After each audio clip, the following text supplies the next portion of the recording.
Let me begin with a question. When was the last time leadership cost you something? Not applause, not recognition, not promotion. When was the last time you left a room slightly exposed because you said what needed to be said, even though it unsettled the space? When was the last time you chose integrity over convenience, when it would have been easier to remain quiet? Because if leadership has not cost you anything recently, there is a strong possibility that you are managing comfort rather than shaping the future.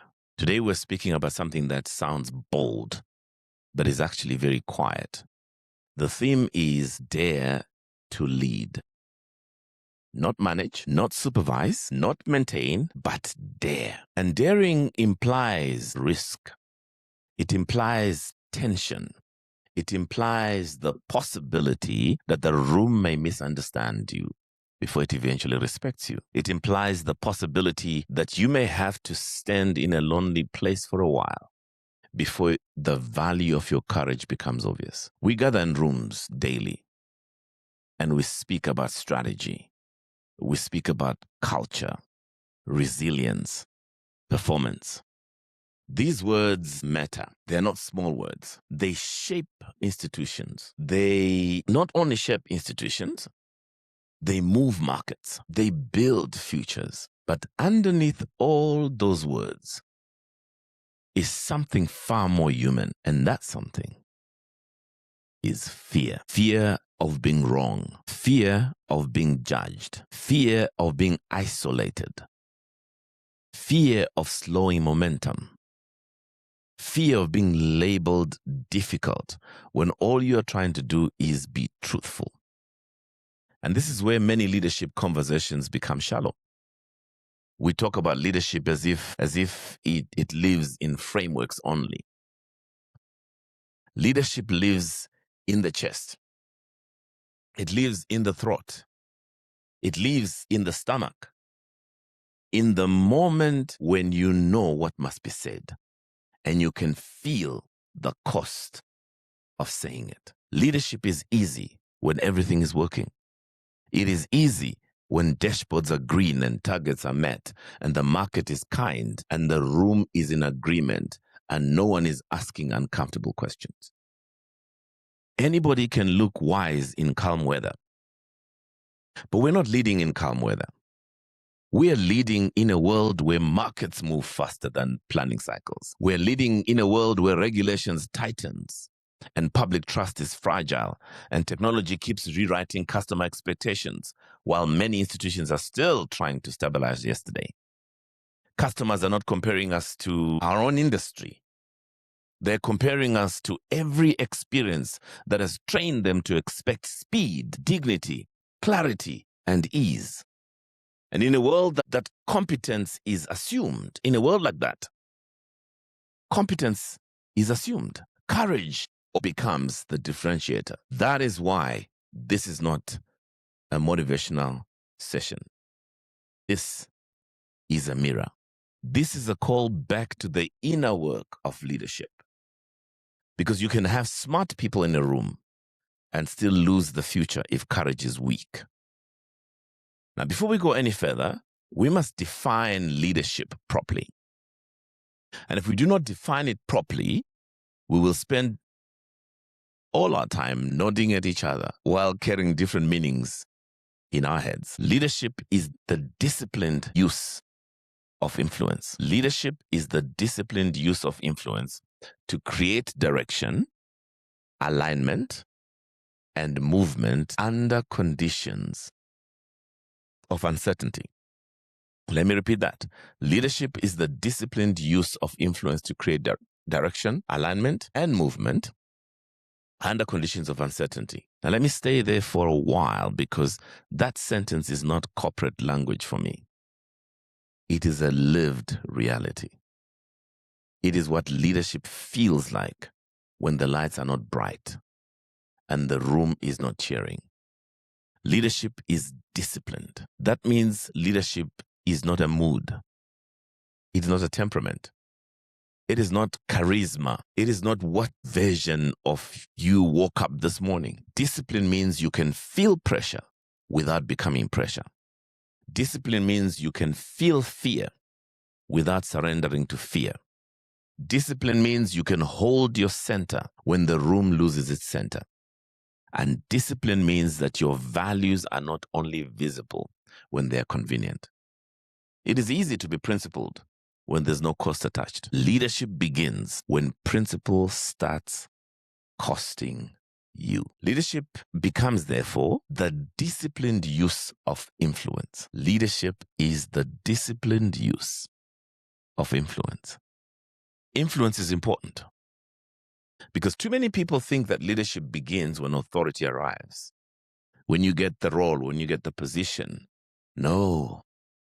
Authority can give you compliance, but it cannot give you trust. Title can open a door. It cannot make people believe in you. Influence is earned in the small places, like how you speak to people when you're under pressure, how you correct without humiliating, how you disagree without performing, how you stay clear when others become emotional, how you tell the truth without violence. That is influence. Influence is not noise. Influence is weight. And weight is built. You can even sense the weight of influence when the French call it gravitas. It is weight. And weight is built, not demanded. Leadership creates direction, and direction is not activity. It is not busyness. It is not a crowded calendar. Direction is the ability to say, this is where we're going, and this is why it matters. This is where we're going, and this is why it matters. Direction gives meaning to effort. In other words, as a leader, one of your key responsibility is giving meaning to the work that you're asking your people to do. Direction gives meaning to effort. Without direction, teams get tired. Without direction, people become busy and empty at the same time. Without direction, good people can work very hard and still move the institution sideways. Leadership also creates alignment. Alignment is deeper than agreement. A team can agree in a meeting and still be misaligned in behavior. A team can say yes and still pull in different directions after the call ends. Alignment means shared clarity. It means people understand the goals, the standard, the risk, and the non-negotiables. It means everyone knows what can flex and what cannot. It means your values are not decorative. They are operational. And leadership creates movement. Movement, not presentations, not updates, not talk. Movement. The customer experience improves. The process becomes cleaner. The risk is reduced. The trust is strengthened. The standard rises. The team grows. Movement is visible. Movement is measurable. But movement is also costly. And all of this happens under conditions of uncertainty. And that part matters the most, because uncertainty is where character gets tested. If everything is certain, leadership is administration. If everything is predictable, leadership is routine. Leadership exists because the future is not fully known. And when the future is not fully known, fear enters the room. And that's why courage is not an optional extra in leadership. It is part of the structure. If leadership is influence and uncertainty, then courage is the inner strength that keeps influence honest. Without courage, leadership becomes image management. Without courage, leadership becomes maintenance. Without courage, leadership becomes the art of keeping everyone comfortable while the cracks quietly spread. Now, let me bring this closer to home. This definition means that leadership is not reserved for titles. It is not waiting at the top of the organizational chart. It is available right where you are. The analyst who spots a pattern early and names it is leading. The branch employee who chooses dignity under pressure is leading. The risk professional who refuses to soften a serious concern is leading. The manager who addresses behavior before it poisons a team is leading. The technology team member who insists on resilience and not only speed is leading. The person who asks the question nobody wants to ask, but everybody needs to ask, is leading. Leadership is not something you wait to be given. Leadership is something you practice. And if you do not practice it in small moments, you will not suddenly find it in big moments. Now, let us make this room real. On a notepad somewhere, while you're listening to me, I want you to write something. One word. When you hear the word leadership, what comes to mind? Take your time. One word is enough. Okay. Now I want to think about the word courage. When you hear the word courage, what comes to mind? Now I'm going to challenge you to actually write this down, because this is what you're going to discover. And I've done this several times to know that this works. Notice what this reveals. The leadership words, if you look at the words that you use to define leadership, the one words that you would, kind of associate with leadership, they usually sound very strong and structured. Words like accountability, erection, responsibility, results, influence, standards, courage. Courage words sound more human. Think for a moment. When you start thinking about courage, what do you think about? Fear, risk, truth, boldness, voice, standing alone. Do you see what happens? We often separate what should never be separated. We speak about leadership as performance. Then we speak about courage as emotion. But real leadership is where these two meet. Real leadership is what happens when responsibility meets fear and still chooses the truth. Real leadership is what happens when pressure rises and values stay standing. Real leadership is what happens when your voice shakes a little, but you speak anyway. So when we say dare to lead, we're not talking about personality. We're not talking about being loud. We're not talking about being the strongest voice in the room. We're talking about choosing discomfort in service of the future. Choosing discomfort in service to the future. We're talking about speaking before silence becomes a culture.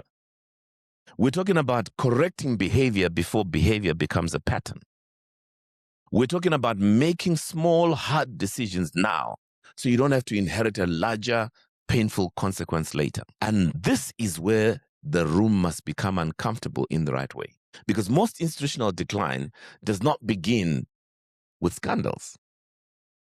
It begins with softness, soft language, soft correction, soft escalation, soft standards, soft accountability, soft avoidance of the sentence that needs to be spoken clearly. Softness is dangerous because it often comes dressed as professionalism.